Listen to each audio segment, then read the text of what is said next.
Woo! Shalom, shalom. Go on, wait a minute.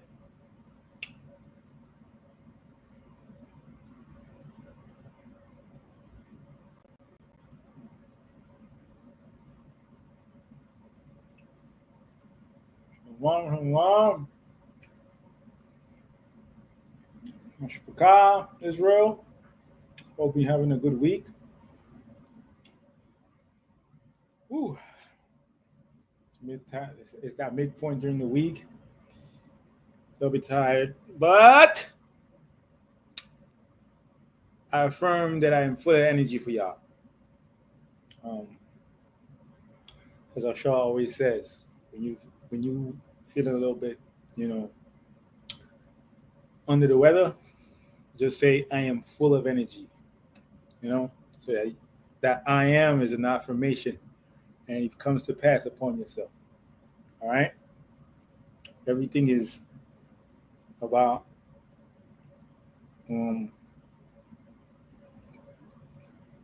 pulling from your spirit, as the class that Elder Kazakuka taught us, from within, not from the outside. Now, don't get me wrong. Now, we all like to get stuff that we earned, not for free, that you earned in righteousness. The Most High gave it to you in righteousness too. Hey, I'm all for it. The Most High gave it to you, but we have to be diligent in pleasing Him first, before ourselves, many times. All right. So today we're going to go into basically Gideon's 300 versus Spartan 300. All right. Now I'm going to ask y'all, who's better? I want to see who's going to hold it down for Israel. Who's going to hold it down for the tribe of, which tribe Gideon came from? That's another question. Right? But we're going to get into it. We're going to get into it slowly, patiently, line by line, as much as possible. Because some of the scriptures answer themselves, right? And we know what the book of Judges is. Us going off, Most High sends a savior, better than Superman, Batman, and all them superhero comics combined. We go off again. Most High send another person to save us again. We go off again, and so on and so forth, right? But in this instance, I wanted to compare Gideon's 300 versus the Spartan 300. The difference is that we have again versus them. So I'm going to start with Judges chapter 6, verse 1. And it reads, "And the children of Israel did evil in the sight of the Lord, and the Lord delivered them into the hand of Midian 7 years." Right? Now, wait a minute. Right there off the first line, right? It says, "And the children of Israel did evil in the sight of the Lord." What is evil? It's the breaking of the law, to commit sin. Now, who was the law given to? To our people, the Israelites. You so-called Black, Hispanic, and Native American, of Negroid descent. That means your father, your grandfather is Black, right? Or of Taino descent, Ahakwa, you know what I'm saying? Gullah, Geechee, because we all ended up on different parts of America, but we all came out of West Africa. And before then, we was exiled out of Jerusalem, out of the Holy Land, right? Because we disobeyed the Lord kicked us out of his house, and he was right for doing so, because we were doing a lot of evil, right? Now, read that again. Judges chapter 6, verse 1. "And the children of Israel did evil in the sight of the Lord, and the Lord delivered them in the hands of Midian 7 years. And the Midianites were another dark-skinned people, right? They wasn't moving like us. They worship other gods, and Most High ain't choose them. And we could know from the first verse that we were separate from them because He delivered, Most High God Yahweh delivered us on to those people, which means we were separate off the bat, right? Verse 2, and the hand of Midian prevailed against Israel, and because of the Midianites, the children of Israel made them the dens which are in the mountains and caves and strongholds. And so it was, when Israel had sown, that Midianites came up, and the Amalekites. Who are the Amalekites? Amalekites today are the so-called Jewish man, woman, and child. Amalek is those German people, European people. Amalek are those Khazars. Those are the small hats on their head, and they claim to be us. Well, we know they're not. We know they're not. Let's go to Revelation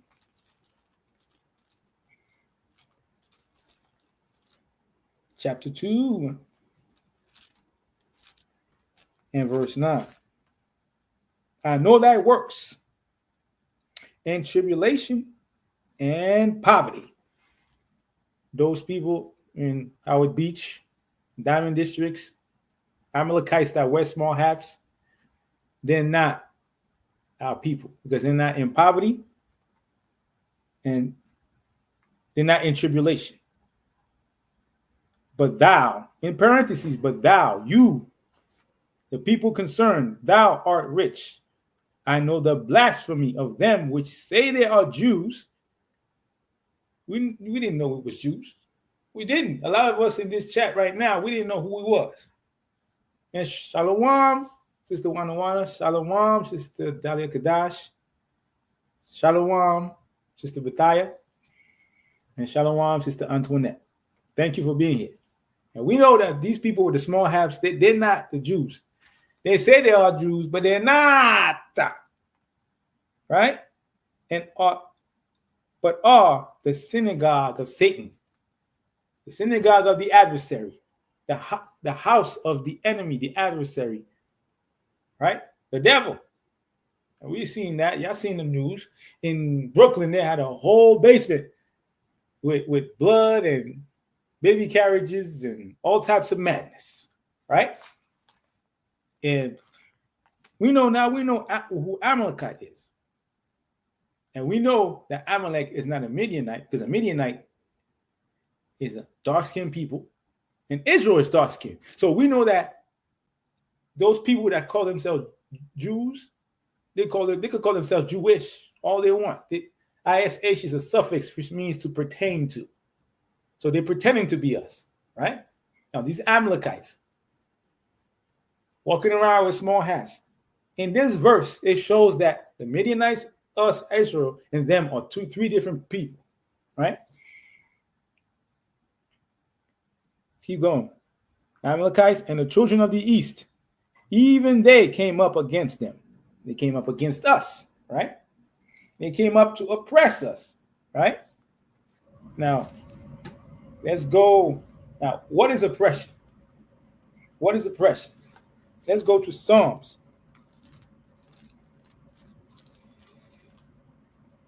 Chapter 42,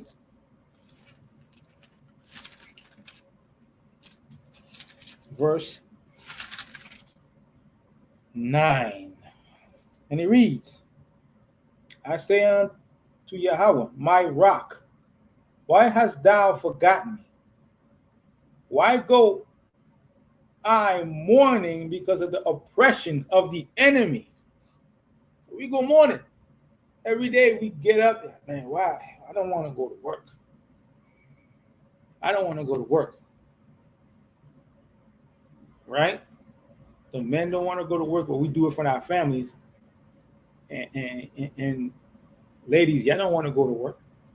Y'all was not even in the scriptures in Deuteronomy, the curses, it says that ye would not even venture the soles of thy feet upon the ground, which means that your feet didn't touch the ground. No disrespect, but them crusty feet back in the day, for y'all women, that did not happen. That did not happen. Y'all was delicate creatures that were treated as such. Y'all were looking good, smelling good. Skin was like the dew from heaven, like soft bread. Like, you know what I'm saying? Like, your skin was soft. I'm not trying to be disrespectful. Just, skin was full of vitamins, plump. Y'all feet did not touch. Y'all was rocking it. Y'all was rocking it. All right? I'll read that again. Psalms chapter 42, verse 9. I say unto God, my rock, why hast thou forgotten me? Why go I mourning because of the oppression of the enemy?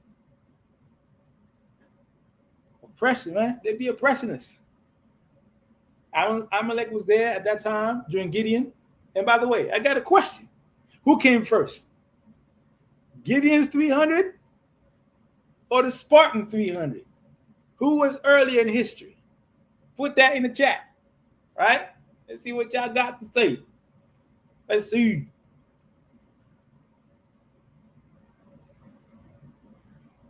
Come on. It couldn't have been overnight either.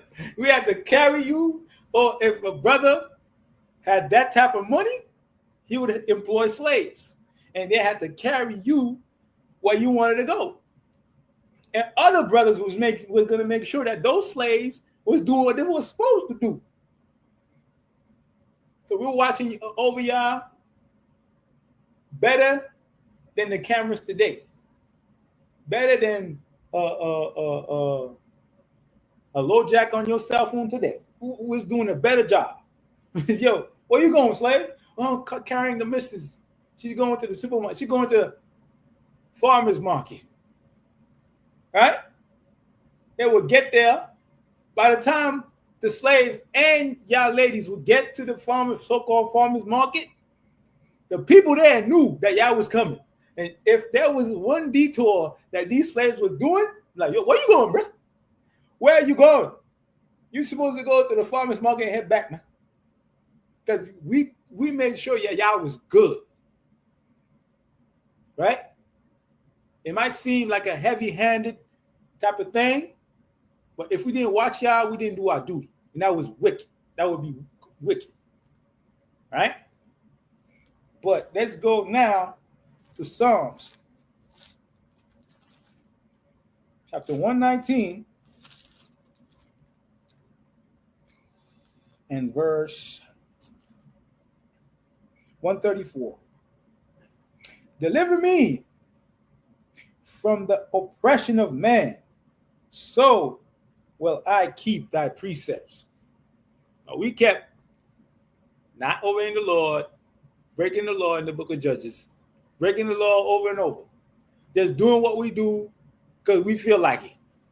And we had to pray again for the Most High to send heroes better than Marvel Comics, better than DC Comics, better than Batman to come and save us. And in this case, it was who?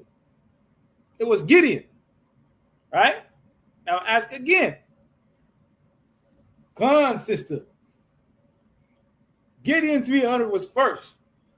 And we're going to see how magnificent the Lord made it, because the 300 Spartans, they was military men. They had weapons, shields, you know what I'm saying, to protect them, greaves upon their feet, sandals, helmets. They had all that. And we're going to see what Israel had as weapons. If we had that, imagine what we would have had if it was really Most High gave us those weapons and told us to do the business at that particular time. But I digress. We're going to see that later. Psalms chapter 119, verse 134. Deliver me from the oppression of man, so I will keep thy precepts. That's what David said. So many of our people are watching. If y'all watching and y'all been in situations where the Most High pulled you out, I pray that y'all don't do what y'all been doing. I plead with you, do not do what you've been doing that got you caught up. Because next time the Most High will not miss. If he had mercy at that time, then don't do it again. Don't even be in the vicinity of something like that again. If you have to, do away with all them people that put you or attracted you to that situation. You have to. You have to. If you don't, you're just asking for it to happen again. And if you do, basically, you're saying you don't respect what the Most High did for you to get you out of that situation. All right? Let's keep going. Now, this is right, verse 4. And they encamped against them and destroyed the increase of the earth till thou come unto Gaza, and left no sustenance for Israel, neither sheep, nor ox, nor ass, for they came up with their cattle and their tents, and they came as grasshoppers for multitude, for both they and their camels were without number, and they entered into the land to destroy it. Now, let me ask you, when you hear grasshoppers, right? What other place did grasshoppers or so-called locusts, because they're similar, came, right? And came and ate everything. It even happened a couple of years ago during COVID, I believe, 2 or 3 years ago. A bunch of locusts and grasshoppers went into East Africa and ate a whole field of crops. I'm asking in the scriptures, where do you see grasshoppers or so-called locusts, which are they're similar, go all over the land and eat everything in sight? Right? Tell me that. Come on, cutting off all evil ties, everything, right? You see what you said? I hate to sound such a goody two-shoes, but I haven't really done anything bad in my life. Okay. If that's the case, I hope that continues and the Most High put that blessing and that protection upon you, and you spread the word on how to move with all these other ladies, children, daughters, sons, to do the right thing. Because your name is Wonder Woman, right? Right?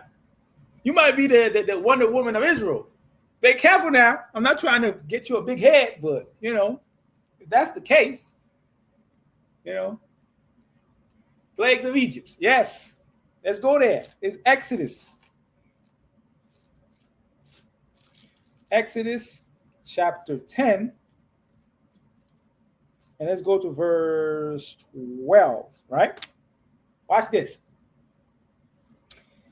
And the Lord said unto Moses, stretch out thine hand over the land of Egypt for the locusts, that they may come up upon the land of Egypt and eat every herb of the land, even all that the hail had left. That means that hell just finished crashing down everywhere, destroying everything, and just laying waste.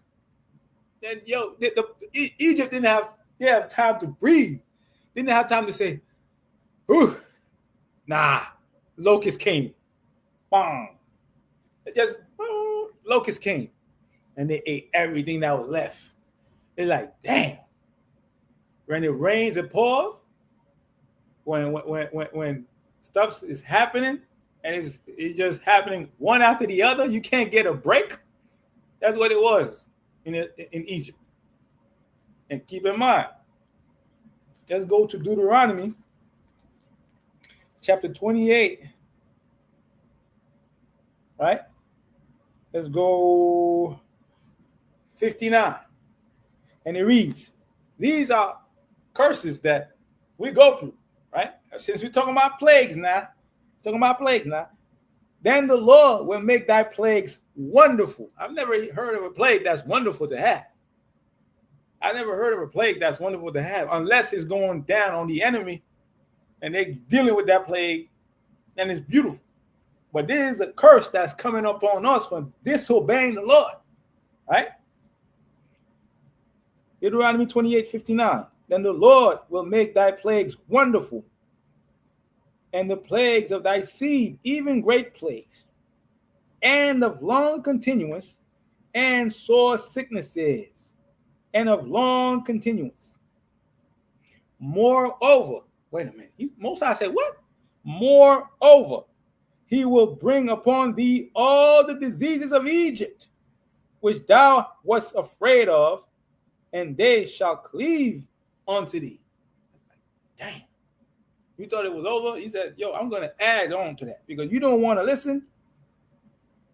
And he keeps going. Verse 61. Also, every sickness and every plague which is not written in a book of this law, them will the Lord bring upon thee until thou be destroyed. Man. What's that? Yo, you don't want to pay the bill of righteousness by following the laws of God? The Lord said, I'm going to add this onto your bill. I'm going to add this. I'm going to add that. You want? I could keep adding. I could keep adding until you get it. You don't want to get it, you're going to be destroyed. It's that simple. Most High not playing. Most High, when you hear hold that, man, you want more, hold that from the Lord. You want more, hold that. It's a fearful thing to land in the hand of the Lord, to be in the hand of the Lord. Right? Come on. Right now it is happening. He's protecting us. You got men doing all types of madness out here. Chris Hansen started a new season. And for y'all who know who Chris Hansen is, y'all know what I'm talking about.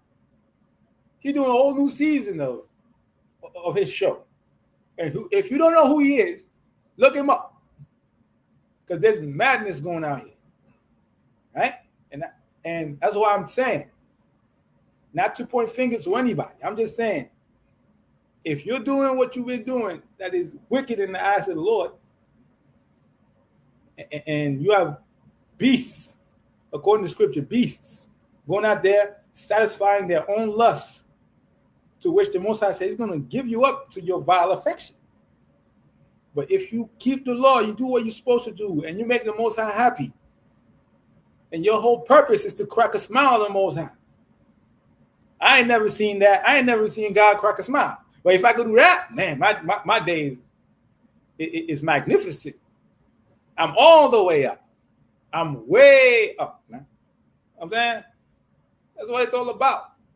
Let's see what comments. Let me see. Can he use to have a weekly show back? Yeah.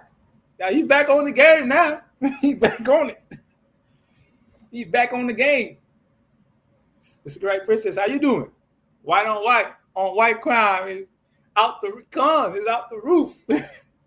Yo, hey, they was putting a hurt locker on us for years, even to this day. Let them take a taste of their own medicine. Let them look bad. Let them look crazy on TV. That's why when they be talking about us being crazy, yo, I could accept a man steal bread because he's hungry. I could deal.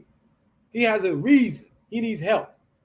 But these men, nah, that's a habit that's in the Apocrypha, the Book of Maccabees. If y'all watched the show that Shaw and Nathaniel did on the Shabbat about gyms of exercise and them, having squires, you know what they was doing in there. That's why a place that should be clean and you should be able to cleanse yourself, they set up rules. They set up things that you cannot do now in there, which is to us is common sense. But them, they're the children of evil, man. All types of madness they'd be doing. But let's keep going, right? Now, yeah, so grasshoppers, right? They ate everything. Why did I go to Exodus 10 and 12? It's to show you that grasshoppers, in Egypt, there was a plague that when they went into a place, according to the Lord's commandment, they would eat everything in sight. It didn't matter if it had fruit on it or not. It said that it ate all the herbs. That means that, imagine if they had fruit, apples, and fruit like that need to be eaten, that could be eaten to sustain you. That was gone. That was gone, right? Now, let's keep going. Verse 6. And Israel was greatly impoverished because of the Midianites, and the children of Israel cried unto the Lord. Right? You're like, damn, we was busted up, getting hit by these people. They was putting a hurt lock on us.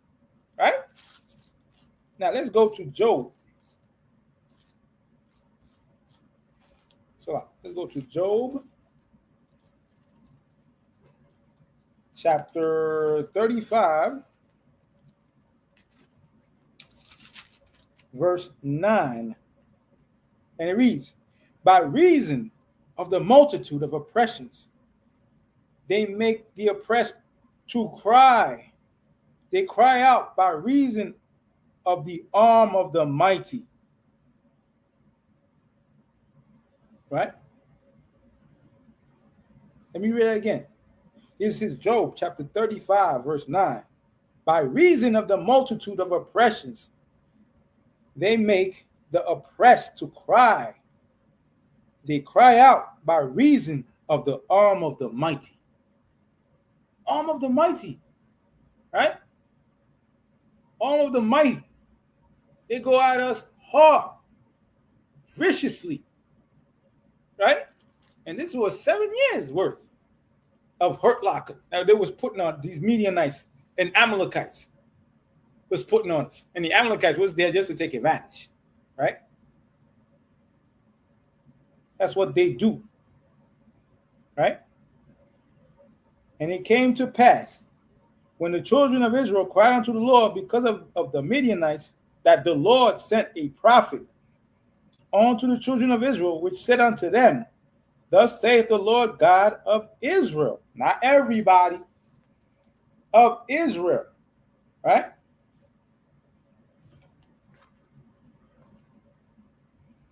Most High love us, man. Love us deeply.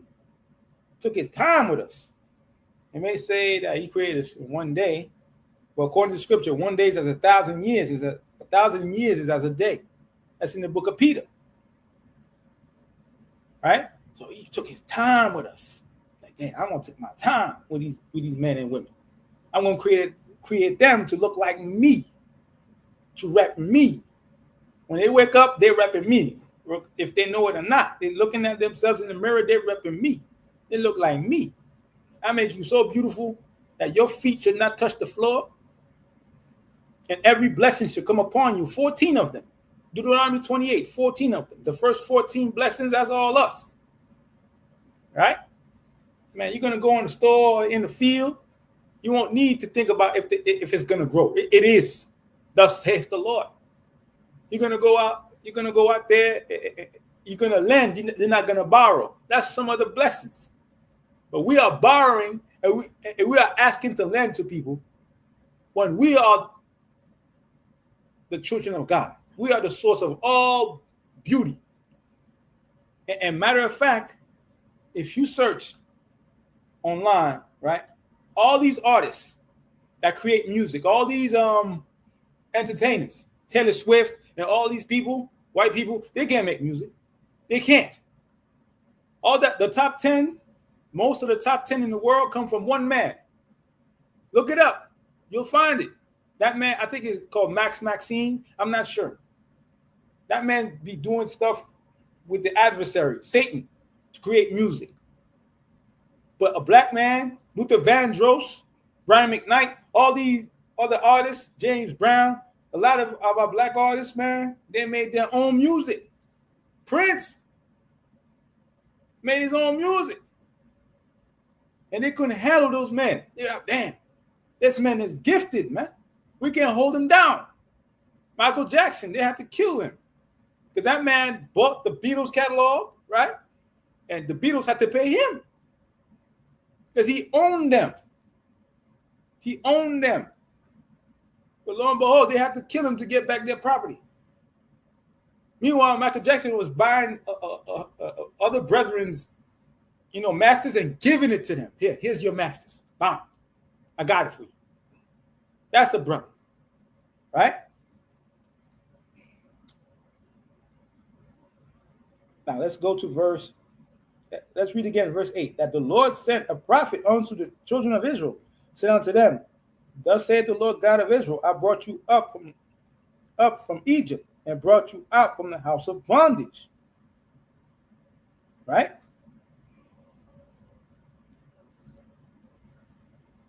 Now, when we look at Gideon, right?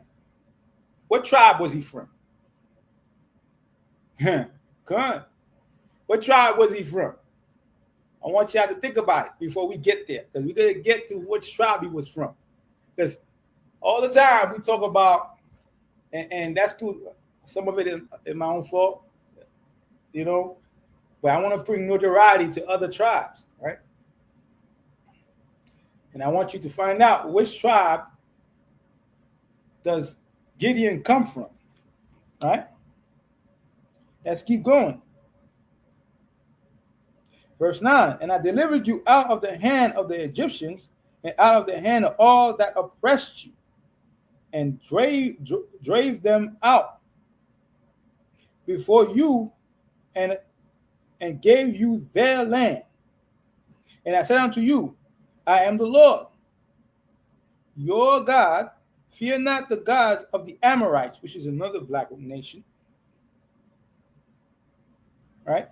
In whose land ye dwell. But ye have not obeyed my voice. Right? Let me see. So I might be wrong. Let me confirm that. The Amorites. Let me see. Sometimes my memory is not that good.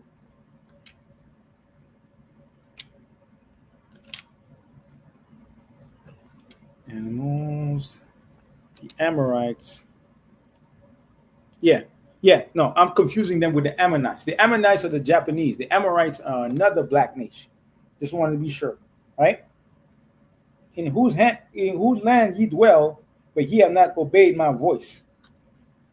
Most High be talking to us in many ways, through mathematics, through scripture, through wisdom, through nature, through rain, through manna, even through dew and wool. And we're going to see that later. Like dew, wool, we're going to see that later, right? Now,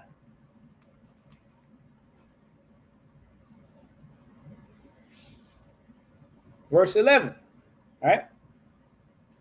And there came an angel of the Lord and sat under an oak which was in Ophrah, that pertained to Joash the Abiezrite. Now, Joash was who? I want to see more participation. Which tribe does Gideon come out of? I want y'all to tell me.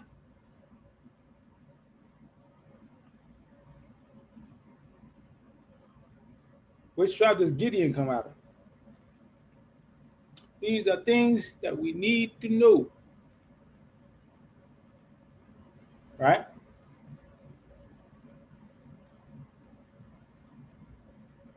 Which tribe does Gideon come out of?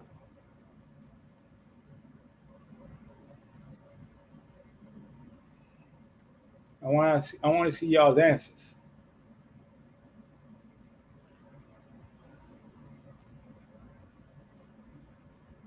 Right? I want to keep going. Now, Joash was the father of Gideon, right? Come on, sis. Come on. He was from the tribe of Manasseh. Who the tribe of Manasseh today? Who are the tribe of Manasseh today? Nah, it's not the Gadites. Who was the tribe? Who was the tribe of Manasseh today? Who are they today? If I could look for them on a map, where would they live right now? Mostly. As it says, we were scattered throughout the four corners. Sometimes they are Manassites. They ended up in let's say Haiti, or they ended up in Jamaica. You know what I'm saying? Because they tried to regroup our people. No, they could end up there, but the majority, where did they go? Right. Meanwhile, I want to keep going. Now, Joash, right, was the father of Gideon from the tribe of Manasseh, right? Now, Joash the Abizarite. Now, during research, I found out that Abizarite is a sub-tribe of the tribe of Manasseh. And Abizar means father of a helper. Let me be clear. Let me see. Don't want to make a mistake. No, father of help, or head of a family. He was the head of a family in the tribe of Manasseh. That's what Abizarite. So he was a tribe of Manasseh, an Abizarite, which means father of help, right? And that was a sub family in Manasseh. So it's like tribe of Levi, Cubano, Cubans. I'm in the tribe of Manasseh, right? Now, just like the Levites had different families. They had tribe of Kohath, Gershon, and Merari. And every one of those three families had responsibilities that pertain to the priesthood. Some of them, the Kohath was the highest family. Then you have Gershon and Merari. Those families was due to clean the altar, clean the vessels, and the other family was due to clean the posts, the church itself, and take care of other things inside the temple. Every family in Levi had a duty. Kohath, Gershon, and Merari, right? Now, the same way the tribe of Manasseh same way the Levites had subfamilies, Manasseh had a subfamily called Abizarite. There's other families, but in this context, Abizarite is a subfamily of the tribe of Manasseh, Cubano people, right? Now, let's keep going. And his son Gideon threshed wheat by the wine press to hide it from the Midianites. So they was hiding food. They was trying to hide food from the Midianites. And the angel of the Lord appeared unto him and said unto him, the Lord is with thee, thou mighty man of valor. And Gideon said unto him, O my Lord, if the Lord be with us, why then is all this befallen us? And where be all his miracles which our fathers told us of, saying, did not the Lord bring us up from Egypt? But now the Lord has forsaken us and delivered us unto the hands of the Midianites. Right? And that's because what? That first verse 1. Judges chapter 6, verse 1. And the children of Israel did evil in the sight of the Lord. And the Lord delivered us into the hand of the Midians for 7 years. Right? And because we did evil in his sight, you have to, because when we're in tune with the Most High, he's with us. He's in tandem with us on a tandem bike. Well, best believe the Lord can pedal that two-seater bike by himself. He don't need us. He don't need us. If we behaving badly and trying to not pedal, and we just getting on the bike and reversing the chains and trying not to progress, he's not gonna progress with us. We're like, nah, y'all jamming me up. Y'all gotta get out of here. Y'all gotta get out of here, man. Y'all jamming. No, you're not gonna make me look bad out here. No, right? Verse 14. And the Lord looked upon him and said, Go in thy might. Go in this thy might, and thou shalt save Israel from the hand of the Midianites. Have not I sent thee? Yeah, you say, yo, I did not send you. Didn't I send you? That's why when we go out there and before we leave, we sing that we pray Psalms 121, and we do the traveling song. We don't need to worry. Most High's gonna open that road for us, open them avenues for us to go through, whether it be a door, your car, or go to a destination, whether it be online, offline, outside your door, going to the store, go to the grocery store or any store, going to the beach. We're gonna keep you safe, right? And then that, all we have to do is obey. It's that easy. It's not no cheat code. It's not no great mystery here, right? Verse 15.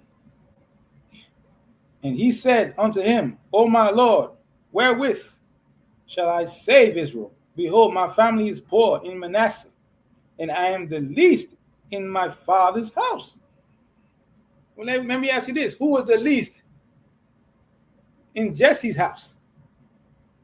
If you know who Jesse is, you know who I'm talking about. If you've been studying now, if you've been reading and studying, who was the least in Jesse's house? Who was the sheep herder? The lowest one, the lowly one. Who was it? David. David was the smallest one. Teensy little man. I'll pick you. You know what I'm saying? And he was not no Pokemon. He was the one that the Lord wanted. Right? He said unto him, O my Lord, wherewith shall I save Israel? Behold, my family is poor in Manasseh, and I am the least in my father's house. And the Lord said unto him, Surely I will be with thee, and thou shalt smite the Midianites as one man. Now let me ask you this. When the Most High says that, put one in the chat if you know whether man or woman, because Deborah was out there, she was putting in work. Susanna was out there putting in work. We have women out there putting in work in the scriptures. Miriam was out there putting in work. At one point, she was going on. Who else believe that? You go out there, you don't need to worry. Most High got you. I've seen women getting attacked, and men too, men that wanted to rob a person, and they got on their knees and prayed to the Lord, and that man got a seizure. Right then and there, he got a seizure. And he fell, and he died. They don't play, man. The Most High not playing. Right? Now, let's go to Deuteronomy chapter 28. And let's go to verse 7. No, let's start verse 1. Let's go to verse 1. And it shall come to pass, if thou shalt hearken diligently, hearken meaning listen, diligently unto the voice of the Lord thy God, to observe and to do all his commandments, which I command thee this day, that the Lord thy God will set thee on high above all nations of the earth. Let's go to verse 7. The Lord shall cause thine enemies that rises up against thee to be smitten before thy face. They shall come out against thee one way and flee before thee in 7 ways. Now we're going to see that later on. Most High is a God of his word. He did not, whatever comes out of his mouth is going to transpire. It is what it is. These other nations, they could just watch, get out of our way, accept it, and roll with it, and even bless us with their pockets in righteousness, as always. It's supposed to bring tribute to the Most High. That's what they're supposed to do. And respect our women. Don't be thinking that you about to kidnap 65,000 women a year and get away with it. Nah. Year by year, they're kidnapping women. They're taking women. You're going to have to pay for that. All those crimes. You have to pay for that. Right? Let's go. Verse 10. And all the people of the earth shall see that thou art called by the name of the Lord, and shall be afraid of thee. Why you think that, during the Clinton administration, they call a 6 feet tall man, black man with a beard, super predator? They were scared of us. That's a witness. That's a witness in scripture against them. They jailed many black men. Many of us. And they put us in jail thinking about they're gonna, they're super predators.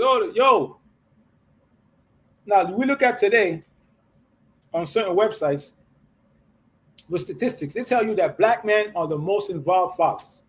Meanwhile, you got white men meeting Charles Hanson, trying to do evil in the world, trying to bring out evil and taking advantage of children, right? Now, verse 13, and the Lord shall make thee the head and not the tail, and thou shalt be above only. That's Deuteronomy 28. That's one of the blessings. I read that again. And the Lord shall make thee the head and not the tail, and thou shalt be above only, and thou shalt not be beneath. If that thou hearken unto the commandments of the Lord thy God, which I command thee this day, to observe and to do them. If you do what I say, you're going to rock out. You're going to rock out. You're going to look good. You're going to look good. You're going to look good doing it for me. You know what I'm saying? Because I'm your daddy. I'm your father. I'm the one that you know. If you don't know me, get to know me. Find me out. Seek me out. So, right, see, princess, let's see. My sons say they saw me beat up 4 people, 2 men and 2 women who ganged up on me. I remember getting this strength and I couldn't believe I did what I did. Yet I was drunk. Yet I was getting caught. I'm not going to say, if you're defending yourself, beat the brakes of people that attack you. But I pray that you have somebody with you, a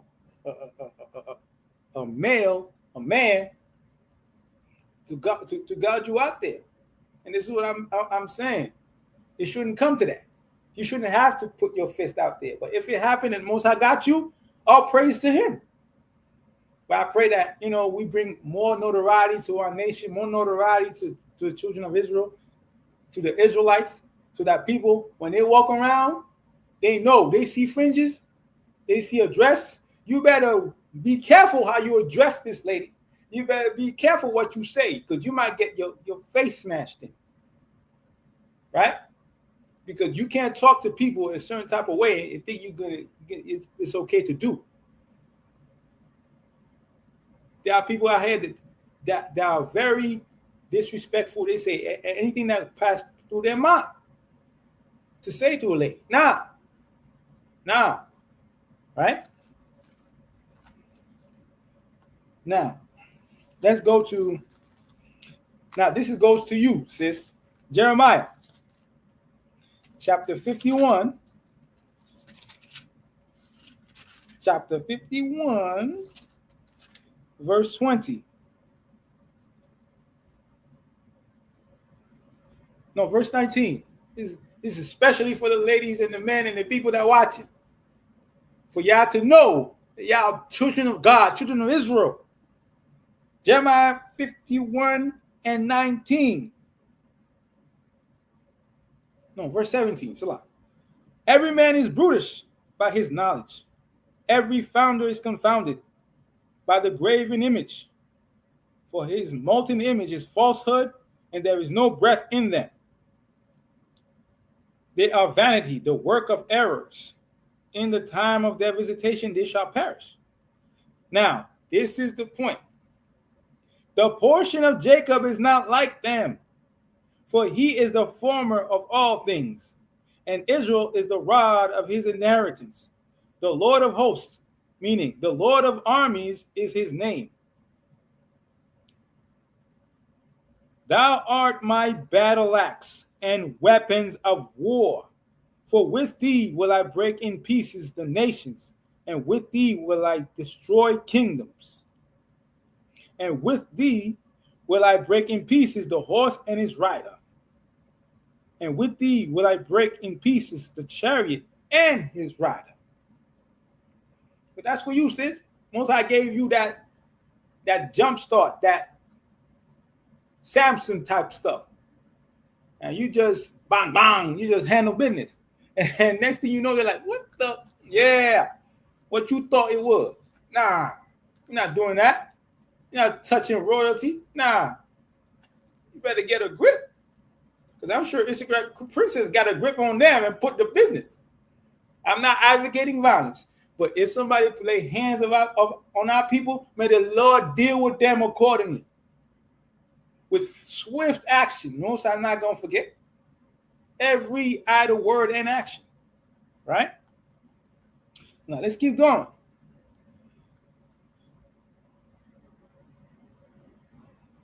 At verse 17, Judges 6:17, and he said unto them, if now I found grace in thy sight, then show me a sign that thou talkest with me. I get Gideon, but I get it. At the same time, man, we be testing the Lord, man. Most high angry. But I get it, though. I get it. You know, verse 18, depart not hence, I pray thee, until I come unto thee and bring forth my present and set it before thee. And he said, I will tarry until thou come again. Which means that the angel of the Lord was before Gideon, and he asked for, a proof that he is, sent from the Lord. And I get it. Because we got to, be sure we dealing with the right entity sent by the Lord, sent by the Most High, right? So he said, wait here. Don't leave, please. Went into this crib, right? He went into his house. Now, this is verse 18, right? Now, let's go to Hebrews. Go to Hebrews. Chapter 10, verse 36. And he reads, for ye have need of patience, that after ye have done the will of God, ye might receive the promise. But we should have patience. And because the Lord, when he sent emissaries for us, they have patience with us. Right? Because the Most High knows how we be moving. And now verse 19. And Gideon went in and made ready a kid, which means a goat, and unleavened cakes of an offer of flour. The flesh he put in a basket, and he put the broth in a pot, and brought it out onto the oak, and presented it. See how we back then we was orderly. The broth in a separate bowl, the goat in the bowl, and the bread on the side. Man, we were serving people, the right way.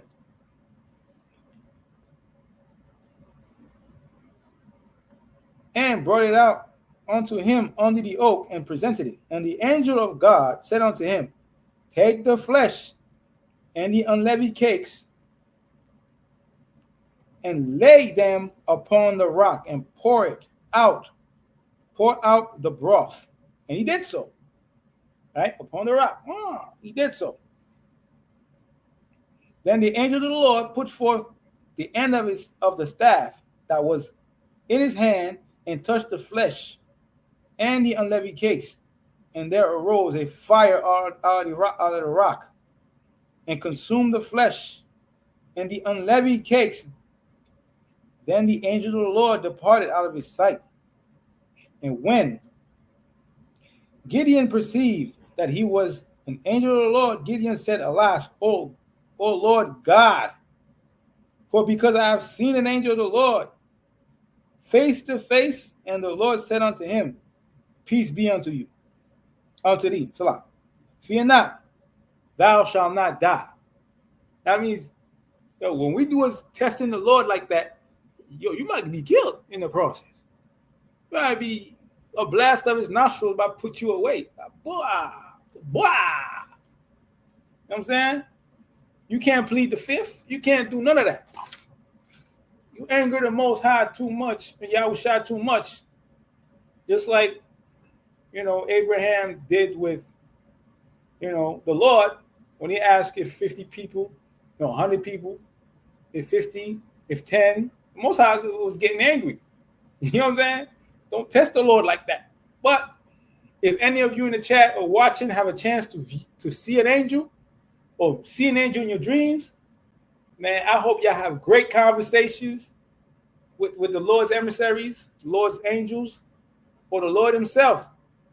Have great conversation with Yahushua. Man, you don't want to wake up. I digress. Let's keep going. Verse 24. Then Gideon built an altar there unto the Lord and called it Jehovah Shalom. Or I would say Yahweh Shalom, meaning peace unto the Most High. Right? Unto this day it is yet Ophrah of the Abizarites. And it came to pass the same night that the Lord said unto him, Take thy father's young bullock, which is I would say, lack of a better word, a cow, right? And even the second bullock of 7 years old, and throw down the altar, right, of Baal that thy father hath, and cut down the grove that is by it. Now, what is a grove? What is a grove? I'm asking y'all, what is a grove? What is a grove? No cheating. No cheating. What is a grove? Off the top of your head, what's a grove? What's a grove? Why y'all look for that? Right? He said, and it came to pass the same night that the Lord said unto him, Take thy father's young bullock, and even the second bullock of 7 years old, and throw down the altar of Baal that thy father hath, and cut down the grove that is by it, and build an altar unto the Lord thy God upon the top of this rock in the ordered place, and take the second bullock and offer a burnt sacrifice with the wood of the grove which thou shalt cut down. Now, a grove is a group of trees, because back then people would cut down trees and use those trees to create false gods or burn things to statues that were not of the Lord, right? This is how you could act. It's a tree. It's trees, basically trees, right? They used it to worship, right? So the Most High demanded that they cut those trees, that whole grove, and then they will use that wood to, burn, sacrifices unto him. Verse 27. Then Gideon took 10 men of his servants, and did as the Lord had said unto him.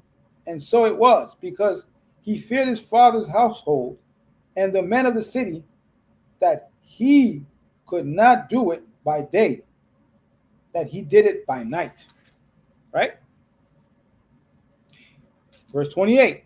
And when the men of the city arose early in the morning, and behold, the altar of Baal was cast down, and the grove was cut down that was by it, and the second bullock was offered upon the altar that was built. And they said one to another, who have done this thing? And when they inquired and asked, they said, Gideon the son of Joash hath done this thing. Then the men of the city said unto Joash, bring out thy son, that he may die, because he hath cast down the altar of Baal, and because he hath cut down the grove that was by it. Right? Now, I want to ask y'all a question. What does the name Joash mean? I know I'm coming out of left field with these names. Coming out of left field with these names. What does Joash mean? The name Joash.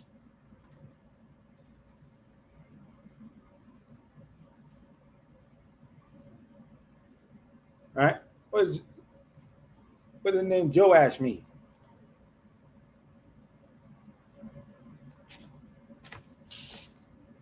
Well, y'all looking for that? Then the men of the city said unto Joash, bring out thy son, that he may die, because he hath cast down the altar of Baal, and because he hath cut down the grove that was by it. And Joash said unto all that stood against him, will ye plead for Baal? You gonna plead for your God? Right? And will ye save him, meaning Baal? He will plead for him. Let him be put to death while it is yet morning. If he be a God, let him plead for himself, because one hath cast down his altar. Sis, man, you on the road, sister. It's right, you on the road. Joash means God has given. So God has given Gideon his father to protect him, or to stand guard over him at the proper time. Right? Now, they're saying, Joash said, listen, man, y'all want to plead for Baal? Y'all want to plead for Baal? Let him plead for himself. Because he knew that Baal had no power. Let him plead for himself. What's going to happen to our son? If Baal going to kill somebody, let him do what he do. Let's see what happens. Right? Therefore, on that day, he called him Jerubbaal, right? Saying, let Baal plead against him, because he had thrown down his altar. So on that day, Gideon's name was changed, or slightly changed. I don't say changed, to Jerubbaal, right? Right. He went and he just cut down, destroyed that altar, and he put the sacrifices of the Lord and burned groves for the Lord to give honor to the Most High, right? And that's a showing of, not only a sacrifice that Gideon or Jerubbaal did, but also on how Most High giving him every tool he needed to do the work that he was called for, right? Because when we look at it, if you look at what the name Gideon means, it means hewer, a cutter of stone, wood, and other materials. Those names are not chosen or given by accident. Everything has a reason. Everything has a sense to why the Most High chose Gideon. His name means a cutter of stone, wood, and other materials. So when he cut down that altar, he was doing his job. He was doing what his name called him for. Right?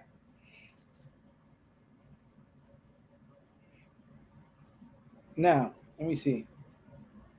Verse 33. Then all the Midianites and the Amalekites and the children of the east were gathered together and went over and pitched in the valley of Jezreel. Now, the valley of Jezreel in the scriptures is a place that's a lot of people died.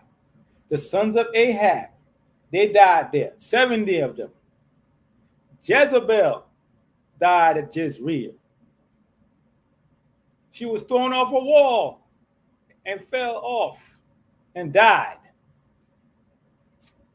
It's amazing. So Most High is about to do a great slaughter. You know what I'm saying?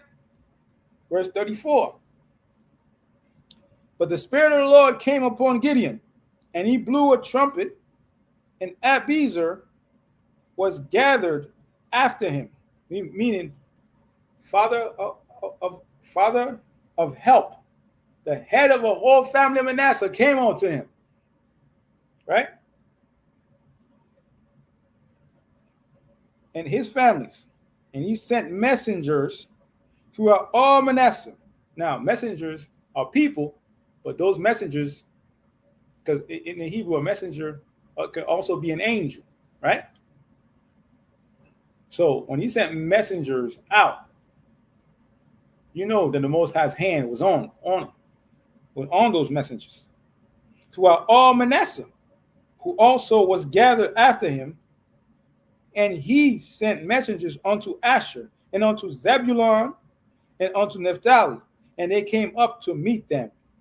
And Gideon said unto God, if thou wilt save Israel by mine hand, as thou hast said, behold, I will put a fleece of wool in the floor, and if the dew be on the fleece only, and it be dry upon the earth beside, then shall I know that thou shalt save Israel by my hand, as thou hast said. Man, Gideon be playing. After all, this is again the Red Sea. I'm just saying, the man is asking for more proof, right? Let's keep going now. Verse 38. And it was so, for he rose up early on the morrow and thrust the fleece together and wringed the dew out of the fleece, a bowl full of water. Now, the fleece is made of wool, right? And wool is a fabric that does not absorb water. If you have a wool sweater, men and women, and you fall in water, do not remove it. It will keep you warm and dry at the same time. But Gideon asked that the Most High put dew upon the sweater that he's not wearing, and the floor around it be dry. So that's fleece, wool fleece had to stay basically wet, right? Keep that in mind. Now, verse 39, and Gideon said unto God, let not thine anger be hot against me, and I will speak, but this once let me prove, I pray thee, but this once with the fleece, let it now be dry only upon the fleece, and upon all the ground that there be dew. So now he's asking for the reverse. He said, let the fleece be dry this time, and around the fleece of wool, let there be water. You know what that means? He asking for the Most High to put a cloud over the fleece for it not to be wet, and all around it for the ground to be wet with dew. Man, I'm not going to lie. Gideon is trying the Lord, man. Gideon is really trying the Lord, right? And God did so that night, for it was dry upon the fleece only, and there was dew on all the ground. Come on, man. Like we be testing the Lord thinking that it's, and I get it. Trust me, I get it. But there come a point, like how many proof do you need? How much proof do you need? You saw an angel cook food on a rock, and he hewn that rock, meaning he cut that rock. He destroyed the previous altar, made an altar for the Lord. And the angel cooked that food upon the rock. But it was not enough. He had to test the Lord with 2 more tests to see if it was real. Right? Now let's start chapter 7. Right? Judges chapter 7. Then Jerubbaal, who is Gideon, the hewer of stones, wood, and other materials, and all the people that were with him rose up early and pitched beside the well of Harod. Now Harod, which means trembling, which is it was a spring of well besides which Gideon and his men encamped until the morning. Right? Or until the morning, Salah, right? So that the host of Midian were on the north side, the enemy was on the north side of them by the hill of Moreh in the valley. And the Lord said unto Gideon, the people that are with thee are too many for me to give the Midianites in their hand, lest Israel vaunt themselves against me, saying, my own hand hath saved me. Now, you see, when you look at the difference between 300, Gideon's 300 and the Spartans, Gideon had messengers be sent. We read that. He sent messengers in different directions, right? Different places. Zebulun came, Naphtali came, Abizarites from the family of Manasseh came, right? And if you keep reading, there's even Ephraim that came, and it was angry because Gideon didn't call upon them. Ephraim was angry. Like, yo, why you didn't call us, bro? We wanted to get in on this. Nah, we angry with you, Lord. You should have called us. You should have said something. But Gideon, you know what I'm saying? Later on, if you read later on in chapter 8, you find out that Ephraim was like, it was tight. Like, yo, you could have called us. You didn't call us. And that's, if you know any Ephraimites that are really good friends, really lovable people, like I know, if you don't call them, man, listen, man. You know, they're like, yo, why you call me, bro? Nah, you off. You know what I'm saying? You ain't call me, and I get it. And that's how it's supposed to be. Why didn't you call me? Call me. Blow up my phone, all that. It should be like that, right? And the Ephraim is basically the Puerto Ricans today. Y'all have family, man. As long as your father is black or a Negroid descent or Taino, y'all know who y'all are. You are people. All right? You are people. Verse 3. Now, therefore, go to proclaim in the ears of the people, saying, whosoever is fearful and afraid, let him return and depart early from Mount Gilead, and there return of the people 22,000, and there remained 10,000. So 22,000 left, and 10,000 were remained. Right? Now, keep in mind, in the 300 Spartans, they had 300 Spartans, it's true. Fine. But they had other armies. Greeks wanted to get in on that, and the Spartans said no. Right? They had other people that want to get in, and some of them they accepted, some of them they didn't. But at the front of the army of the 300 was Spartans only. That's it, right? Which is cool. And they had weapons of war, spears, swords, shields, greaves, helmets, all that, right? And let's see what our people had. We're going to see. Now, verse 4, and the Lord said unto Gideon, the people are yet too many. There were 2,000 at that time. Bring them down into the water, and I will try them for thee there. And it shall be that of whom I say unto thee, this shall go with thee, the same shall go with thee. And of whom I say unto thee, this shall not go with thee, the same shall not go. So he brought down the people onto the water, and the Lord said unto Gideon. So he's cutting people. He's basically separating the people. He's sifting the people for the Lord, right? Because we are made from the earth. Gideon is a hewer, meaning he hewn rock. So he's carving out the people, just separating the people, doing what his namesake is. So he brought down the people onto the water, and the Lord said unto Gideon, every one that lappeth of the water with his tongue, as a dog lappeth, him shalt thou set by himself. Likewise, everyone that boweth down upon his knees to drink,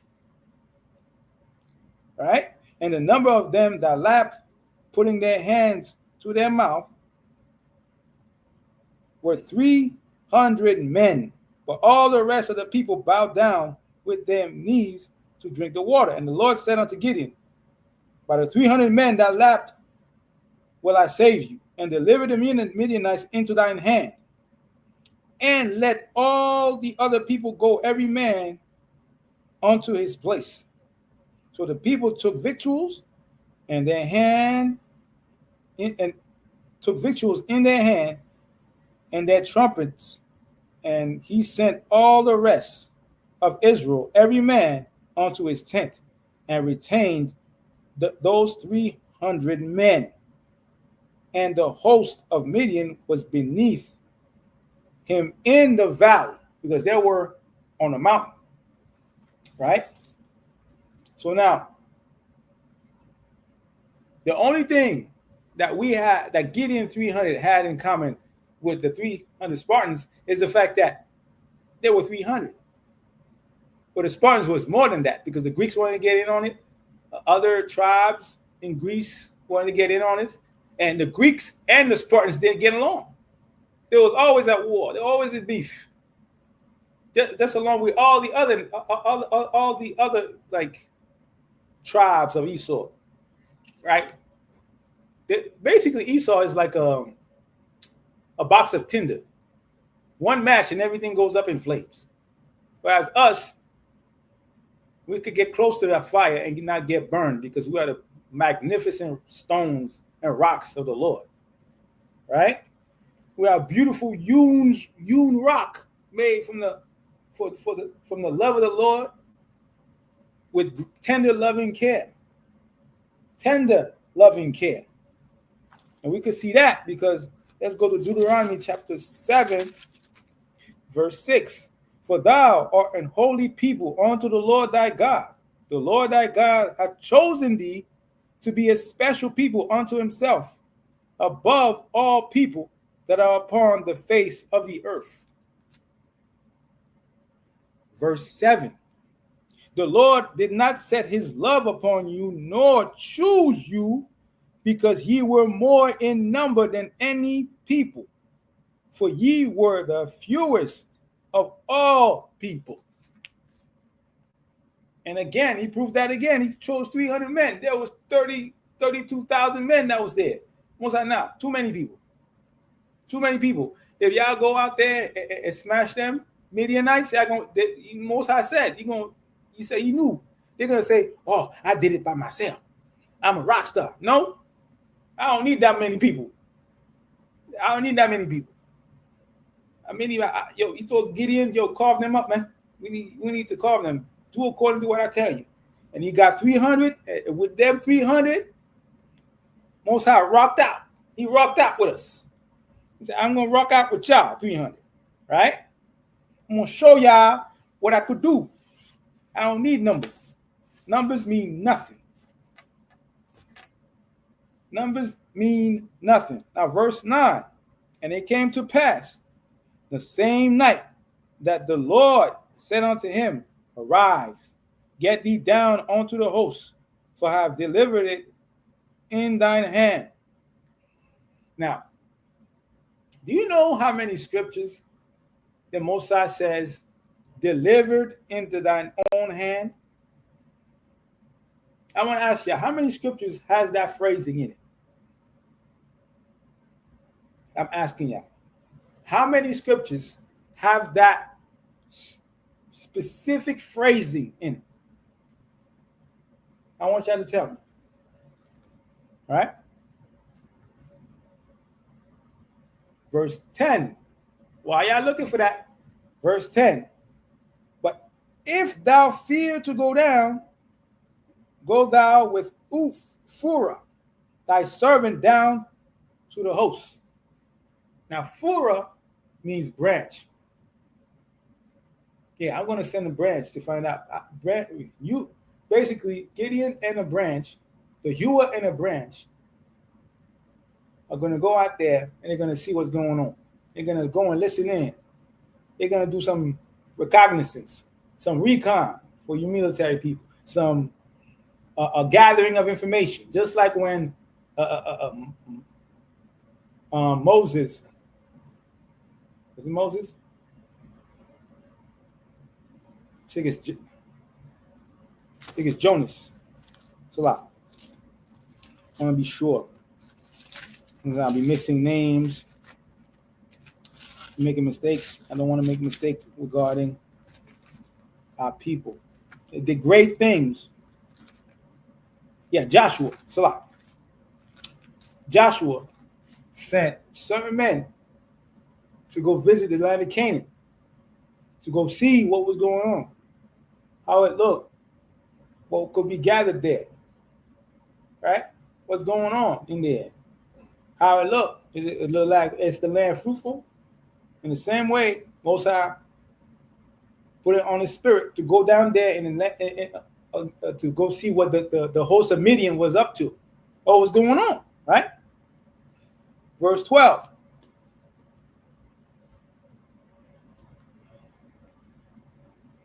And the Midianites and the Amalekites and all the children of the east lay along the valley like grasshoppers for multitude, and their camels were without number as the sand by the seaside for multitude. I mean, they was eating, devouring the land that we read before. They was just taking over. And we know, according to the art of war, right, and the 33 strategies of war, the one thing an army needs is food. It's never ending. That's why campaigns are always long, that take a long time. They take a toll upon the economy. They take a toll upon the people.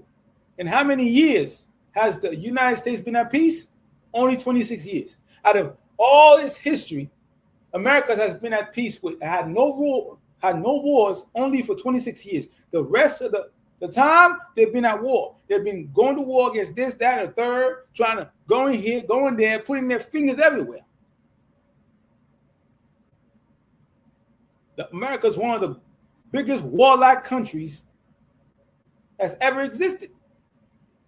At least Genghis Khan replenished the earth with his seed. This country has been at war since its inception. Only 26 years of his history America has not been at war. Right? Verse 13. Right? Now ask y'all, before I continue, how many scriptures include the saying delivered into thine hand? I want a number. How many times? Give y'all time. It seems that I lost y'all a little bit. You know? So I'm gonna give y'all a couple of more minutes, right? Verse 13. And when Gideon was come behold, there was a man that told a dream unto his fellow and said, nope, 930 times. It's been said 11 times in the scriptures. That phrasing, delivered it into thine own hands, it's been said 11 times. 11, the number 11 is very significant because it means that the Most High is with us. He's trying to elevate us. He's trying to put us on another level. It means elevation. It means he's with us to move forward, to keep moving forward, right?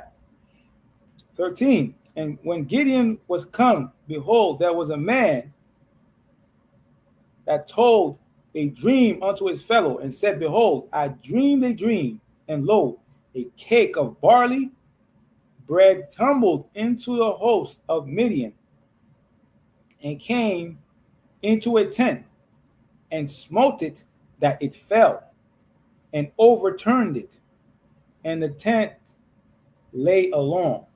Remember now, what did Gideon and his family was doing? They were not hiding barley and wheat close to the wine press. And now in this vision, let's read that again. Behold, I dreamed, and when Gideon was come, behold, there was a man that told a dream unto his fellow and said, behold, I dreamed a dream, and lo, a cake of barley bread tumbled into the host of Midian and came unto a tent and smote it, and it fell and overturned it, and the tent lay along. That is straight up saying that Gideon is coming. Everybody about to get hurt, about to get bodied. Straight up. Right? And his fellow answered and said, this is nothing else save the sword of Gideon, the son of Joash. Right? A man of Israel. As again, Most High sent one of his children to save his people. For into his hand have God delivered Midian and all the hosts. Right? Now, verse 15, and it was so, when Gideon heard the telling of the dream and the interpretation thereof, that he worshipped and returned into the host of Israel and said, arise, for the Lord hath delivered into your hand the host of Midian. Right? Delivered unto you. Now let's go to Proverbs chapter 16, verse 7.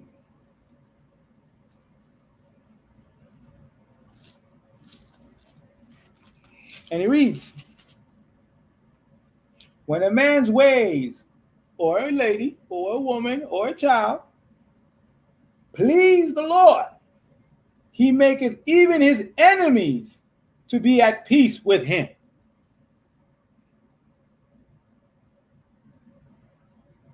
That means the Most High gonna work these enemies to succumb to you. He gonna work. These enemies are gonna submit to you. Whereas the 300 Spartans, they had to hold the line for days, weeks, and months. Die one at a time with weapons of war in their hand, right? With weapons of war in their hand. Now, verse 16. And he divided the 300 men into 3 companies. Come on now. 3 is a perfect shape. 3 is a perfect shape. And if you look at the Star of David, as above, so below. And it's two triangles, one pointing up and one pointing down. Right? As above, so below. So as the Most High says, so it shall happen. And Gideon did what? And he divided the 300 men into 3 companies. Whereas the 300, they stayed at a specific spot protecting the wall inside the Sparta, and the 300 died there, right? But Gideon, divided the 300 in 3 different companies. I mean, well, yo. And he put the trumpet in every man's hand with empty pitchers and lamps within the pitchers. Let me read that again now. And he divided 300 men into 3 companies.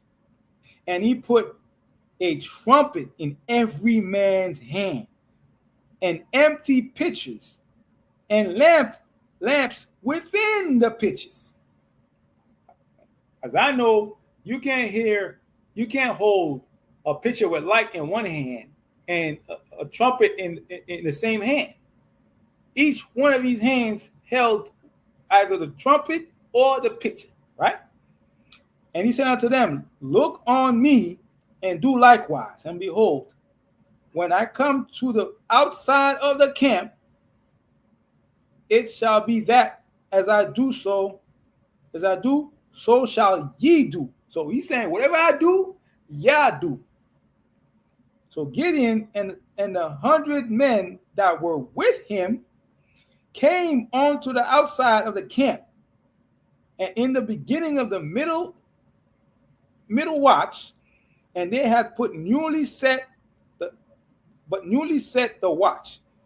And they blew the trumpets and brake the pitchers that were in their hands. Right? So they blew the trumpet and they break the pitchers. That means you ain't got no sword. You ain't got no sword in your hand now. You know what I'm saying? And the 3 companies blew the trumpets and break the pitchers and held the lamps in their left hand. So in your left hand, you have the pitchers and the trumpets in their right hand to blow withal. And they cried, the sword of the Lord and of Gideon. So you see the difference? The Spartans, they had weapons, all that. They all died. And the Gideon's men, they have pitchers in one hand, in the left hand, and the trumpet in the left, in the right. Because I'm trying to be concise with y'all, so y'all see what I'm be as easy as possible for y'all to visualize it. And they didn't die. Meanwhile, you got 300 men later on in history, I think it's 480 BCE. Is it after BCE? They died fighting Persians, fighting slaves, right? But now you got men in Gideon's time, before 300 Spartans, that didn't have weapons. And they put the hurt locker on the Midianites, other black folk that are not Israel, right? Right? And cried, the sword of the Lord and of Gideon. And they stood every man in his place round about the camp, and all the hosts ran and cried and fled. They ran away. See that? Come on. All praises, honor, and glory to Yahweh, man. All glory and praise to Yahweh. You know what I'm saying? And they stood every man in his place and round about the camp, and all the hosts ran and cried and fled. And the 300 blew the trumpets, and the Lord set every man's sword against his fellow, even throughout all the hosts. And the host fled to Bathsheba in Zerirath, and to the border of Abdel-Molah, unto Tabath. And the men of Israel gathered themselves together out of Naphtali, out of Asher, and out of all Manasseh, and pursued after the Midianites. The Midianites was bugging out. Legit bugging out. Like, yo, where you at? They started running. Now you ain't running away. We coming. Yo. And Gideon sent messengers throughout all Mount Ephraim, saying, "Come down against the Midianites, and take before them the waters of unto Beth Barah and Jordan." Then all the men of Ephraim gathered themselves together and took the waters of Beth Barah and Jordan. And they took 2 princes of the Midianites, Oreb and Zeb. And they slew Oreb upon the rock of Oreb, and Zeb they slew at the winepress of Zeb, and pursued Midian, and brought the heads of Oreb and Zeb to Gideon on the other side Jordan. Ain't that beautiful? Now, I want to read a few more scriptures, right? This is Judges chapter 8. And the men of Ephraim said unto him, "Why hast thou served us thus, that thou called us not when thou wentest to fight with the Midianites?" And they chide with him sharply. I mean, yo, bro, why did you call us, man? You off. Yeah, you wrong for that. You should have called us. We would have came. We would have put the hurt lock on. But yeah, you didn't, Gideon, right? And he said unto them, "What have I done now in comparison of you? Is not the gleaning of the grapes of Ephraim better than the vintage of Abiezer?" And he's like, y'all better than us, man. Like, y'all better than us, man. Like, can we just, try something? Like, come on, man. And he said, verse 3, "God hath delivered into your hand the prince of Midian, Oreb and Zeb. And what was I able to do in comparison to you? Of you?" Then the anger was abated towards him when he had said that. So he's like, "Man, why you angry, man? You got Oreb, you got Zeb, man. You got the princes, man. We just push him towards you, man. What more can we do? Y'all better than us. Y'all good." You know what I'm saying?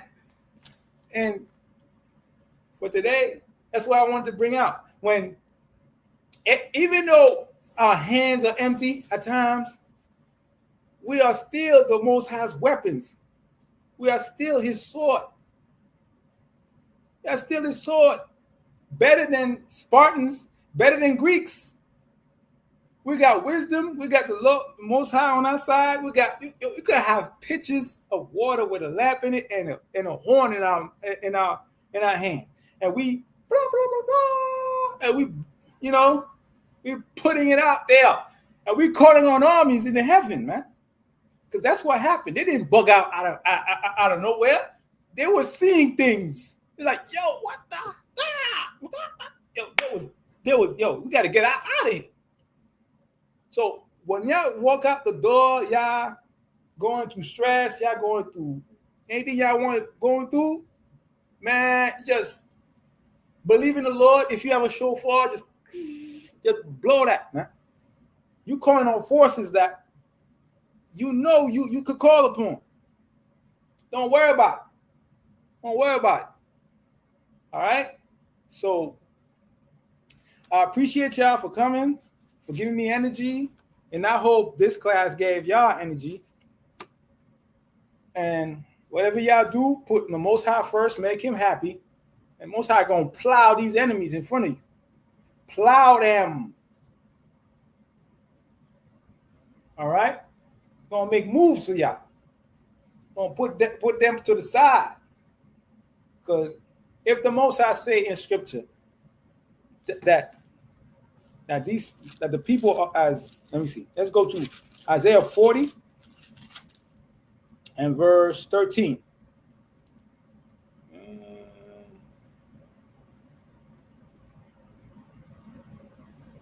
Yeah, 40 and verse 15. "Behold, the nations are as a drop of a bucket, and are counted as a small dust of the balance. Behold, he taketh up the isles as a very little thing." Right? The nations are as a drop of a bucket. That means that they are a drop. Now, if the nations are a drop and the Most High opened the Red Sea for us, what are they compared to us? What are they compared to us? They are nothing and less than nothing. Right? So if you believe in your heart, like in heart, body, body, soul, and spirit, and the Most High is with you, and you move like that. You move with purpose, you move with truth in your heart, because to be able to worship the Lord, you have to do it in sincerity or in truth. Like you have to be true about your belief. Not even a doubt of doubt. Not even a drop of doubt. So with that, I hope y'all have a great rest of your week. Let the Most High destroy everything in your path with his sword. And let him give you peace as much as he could muster for y'all. And if during the week, beginning or the end, you're having issues, just know the Most High has you in hand. Don't worry about it. You could be angry. You could tell him the truth. You could tell him, Lord, I'm not happy today. I'm not feeling like working today. You would be amazed what the Most High do for you. Be like, I get it. I like when you talk to me like that, man. I like when you tell me that. I'm going to make some moves. No problem. You know what I'm saying? Not going to be, gravy all day. You might get some problems here and there. But the Most High make moves. All right? So with that, thank you. Kwam Yasharala, Tawada, Mashpaka. Praise the Most High by Yahushua gave us this word, this understanding, this wisdom, this gift. And let all of y'all have a great night. Much love.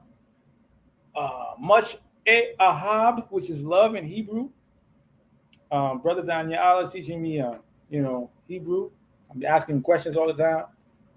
Not enough to his liking. But I pray you have a good night, all right? Shalom.